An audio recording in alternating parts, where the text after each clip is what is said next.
కారాగారం అంటే కష్టాలు, ప్రతికూల పరిస్థితులు, అసౌకర్యాలకు నిలయమని నానుడి.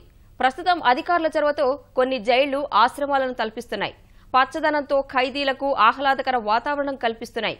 అలాంటి కోవకే చెందుతుంది కడప కేంద్ర కారాగారం. పచ్చదనంతో కళకళలాడుతున్న కడప జిల్లా కేంద్ర కారాగారంపై ప్రపంచ పర్యావరణ దినోత్సవం సందర్భంగా ప్రత్యేక కథనం.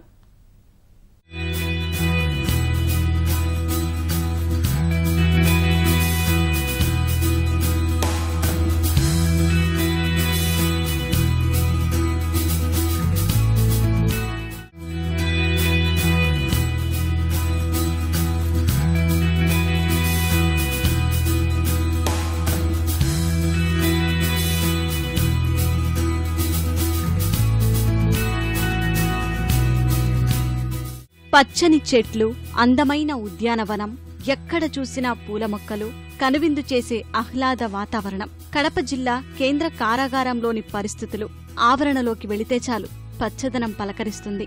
దశాబ్దాలుగా అధికారులు తీసుకున్న చర్యలు, వాటిని కొనసాగిస్తున్న ప్రస్తుత అధికారుల కృషితో జైలు ఆకుపచ్చ వనాన్ని తలపిస్తోంది.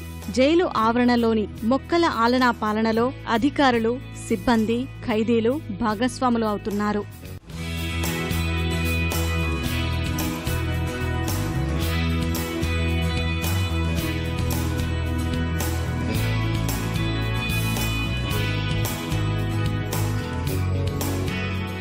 జైలులో పచ్చదనంతో పాటు పరిశుభ్రతకు ప్రాధాన్యత ఇస్తున్నారు. ఖైదీలతో పాటు వారిని చూసేందుకు వచ్చే బంధువులు జైలు పరిసరాలు చూసి ఆశ్చర్యం వ్యక్తం చేస్తున్నారు. పర్యావరణ పరిరక్షణలో భాగంగా తమ వంతు కృషి చేస్తున్నామని అధికారులు చెబుతున్నారు.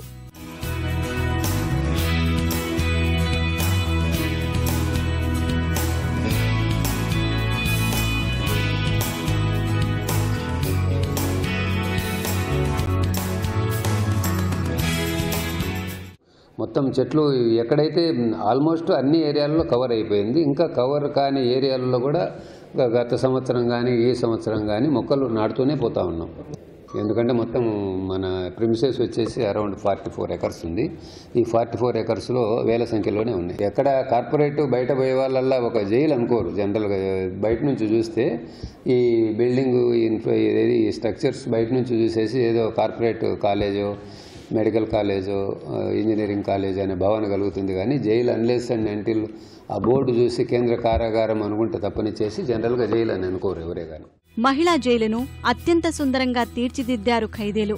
ఆవరణలో పూల మొక్కలు, చెట్ల పెంపకానికి ప్రాధాన్యత ఇస్తున్నారు. ఆవరణలోని గోడలపై రంగవల్లులు దర్శనమిస్తుంటాయి. ఆహ్లాదకరమైన వాతావరణం ఖైదీల్లో ఒత్తిడి తగ్గిస్తోందని అధికారులు చెబుతున్నారు.